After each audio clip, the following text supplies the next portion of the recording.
Olá pessoal, tudo bem com vocês? Vamos dar sequência aos nossos estudos, realizando as atividades do PET 5, semanas 13 e 4. Aqui o tema são corrente elétrica e choque elétrico, nada diferente do que nós estamos vendo até então. Então vamos pegar a primeira questão.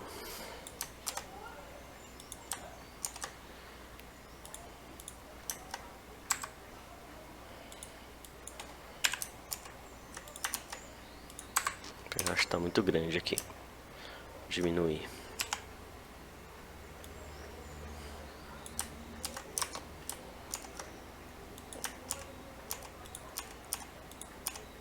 Está difícil, hein?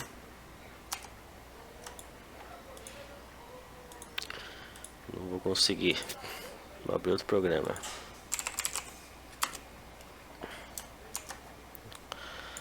Vamos lá. Um pássaro pousa sobre um fio de uma linha de transmissão e não leva um choque. A alternativa que melhor explica o fato é: a diferença de potencial entre as patas do pássaro é muito pequena para causar choque elétrico. Não é bem assim. O choque elétrico só ocorre em circuitos residenciais, de jeito nenhum. A corrente elétrica não causa danos a seres muito pequenos como pássaros, não, também não. O caminho percorrido pela corrente é muito curto, por isso não causa choque elétrico no pássaro. Não, olha gente, não tem uma alternativa correta aqui. Então o mais adequado é ser a letra A. Eu vou explicar por quê, né, para vocês por quê. Não é porque a diferença elétrica é pequena, né? E sim porque na verdade não tem diferença de potencial. Vou tentar desenhar aqui, ó. As linhas de transmissão, por exemplo. Vou desenhar dois fios aqui. Vou desenhar três. Imagine que aqui seja um poste, tá? E esses três fios aqui estão nesse poste. Então assim, nós temos aqui dois postes segurando esses fios aqui, certo? E aqui nós temos o nosso passarinho. O nosso passarinho. Vou desenhar aqui uma maritaca.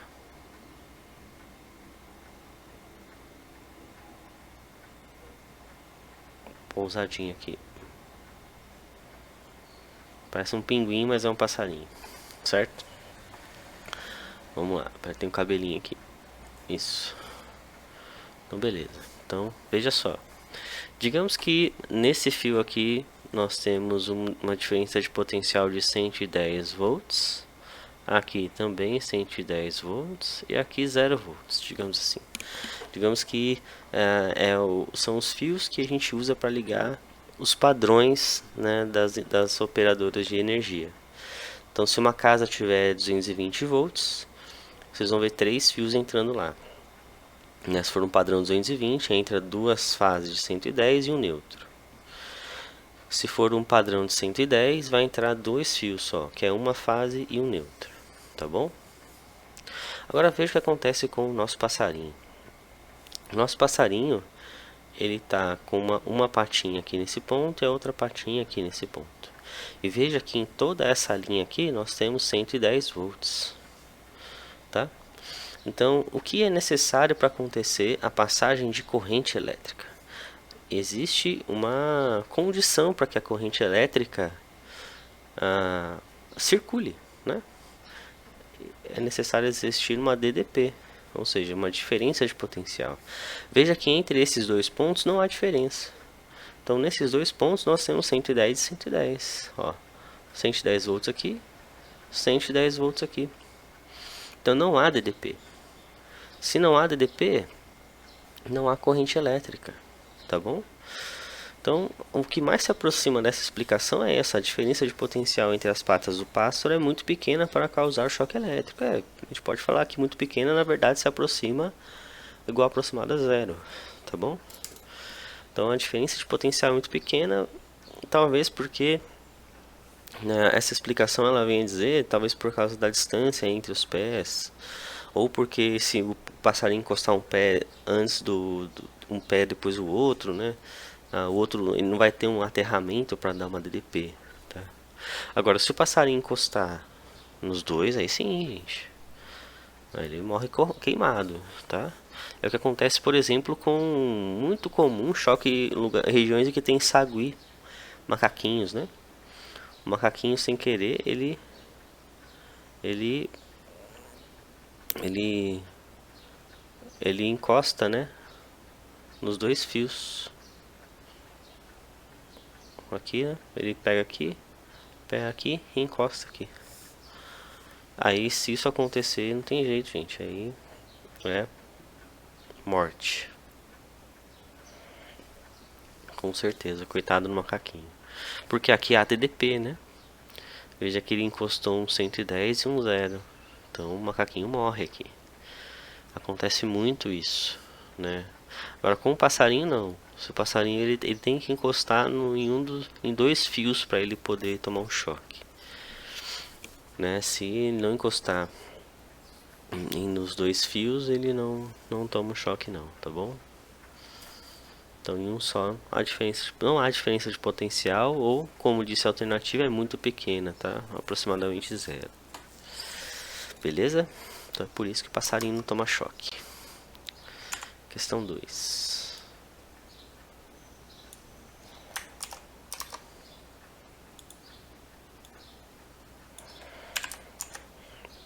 Determine a corrente produzida em seu corpo ao tocar nos terminais de uma bateria de 12 volts se sua resistência for de 100.000 ohms.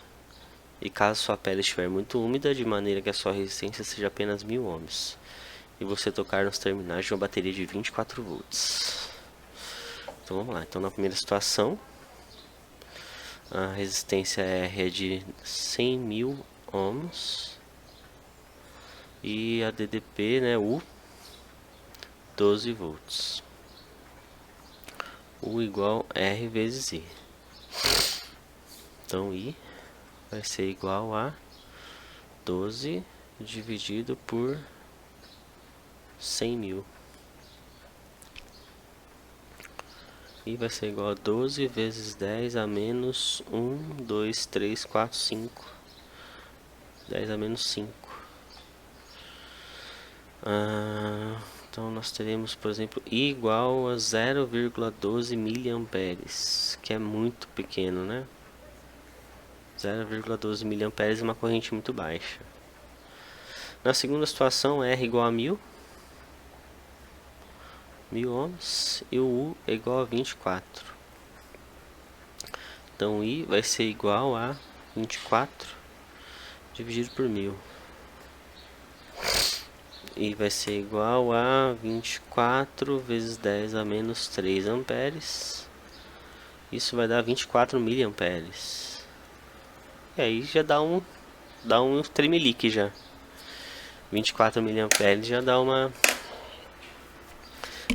coisinha, tá bom? Gente, o importante aqui, meu, choque não se brinca, tá? Com o choque não se brinca. Tá? O choque ele pode alterar as funções, né, elétricas do coração, e isso não é brincadeira. Não é só o fato de queimar por dentro, né? Quando o choque queima por dentro, isso é morte instantânea. Agora o problema é você tomar um choque e ter uma consequência cardíaca, né? Isso é muito sério, muito sério. Então com o choque não se brinca. Terceiro.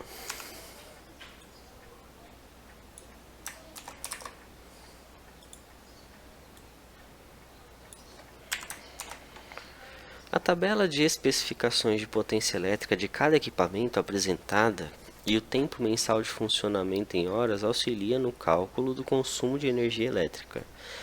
Baseado na tabela apresentada nas orientações pedagógicas, determine o custo mensal de energia elétrica para a residência que utilize aparelhos conforme descrito na tabela abaixo, supondo que a companhia de energia elétrica cobra meio centavo, 50 centavos, né, por cada quilowatt-hora consumido. Ótimo. Então vamos lá? Vamos calcular. Então, chuveiro elétrico, quantidade 1, tempo diário de uso, 1 hora, tempo mensal de uso, diário 30 dias. Então vamos pegar aqui na tabela. Então, 5.000 watts o chuveiro.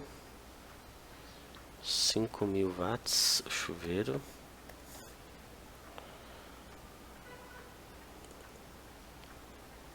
Quando a gente divide por 1000, né? A gente tem 5 kW. 5 kW. Ferro, 700 watts. 700 watts, que dá 0,7 kW. Só dividir por 1000. O que é agora? A lâmpada LED. Lâmpada LED, aqui 5 watts. Isso vai dar 0,005 kW.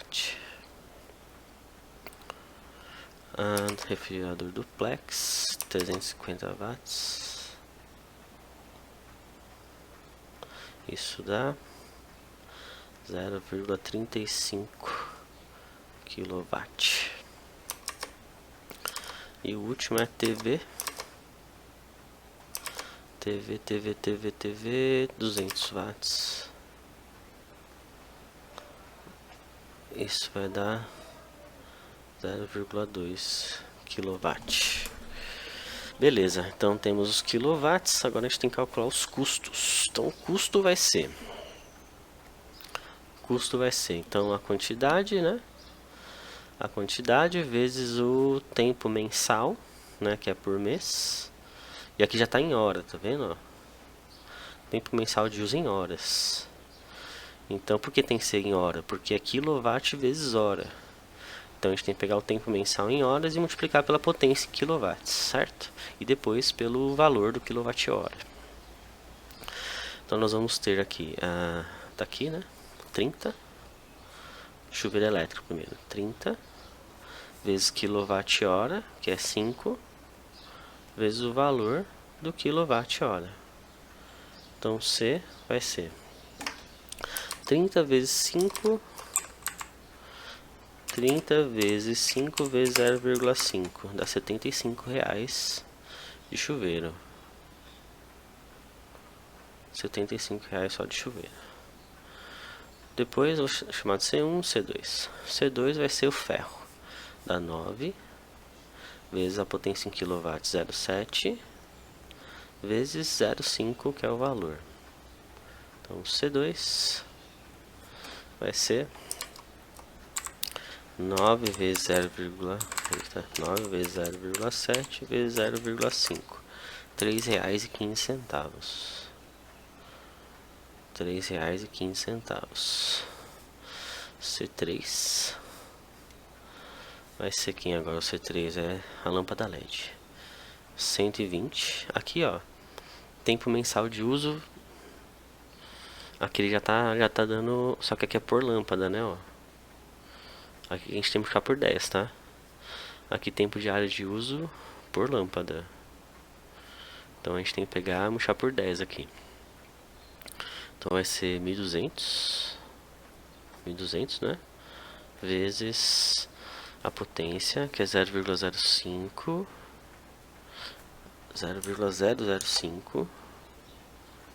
vezes 0,5. Então C3, 1.200 vezes 0,005, para dar 5, é isso mesmo, né? Vezes 0,5, dá R$3. Então o C3 nos deu R$3. O C4 é o refrigerador duplex, que é 350 watts. 720 vezes 0,35 vezes 0,5. Vezes 0,35 vezes 0,5. 126. R$ 126. Olha os vilões aí das contas de luz, gente. Chuveiro e geladeira. Então C4. Quanto que deu? R$ 126. E o C5, que é a TV. 3 TVs. 3 vezes 9, 21. 27, desculpa. 270 vezes a potência, que é 0,2, vezes 0,5. Então C5 vai ser 270 vezes 0,2 vezes 0,5, R$ 27. Então R$ 27. E o C total, então, somar tudo. 75 mais 3,15 mais 3 mais 126 mais 27. 234,15. R$ 234,15 é o valor da conta de luz. Alternativa letra A. Tá aí. Bom, lá no 4, no exercício 4, vamos pegar ele aqui. Exercício 4, ó. Faça o levantamento de dados de consumo de energia elétrica mensal da sua casa. Escreva uma tabela, o tempo de consumo diário e mensal dos eletrodomésticos descritos na tabela fornecida nas orientações pedagógicas acima, que são utilizadas pela sua família.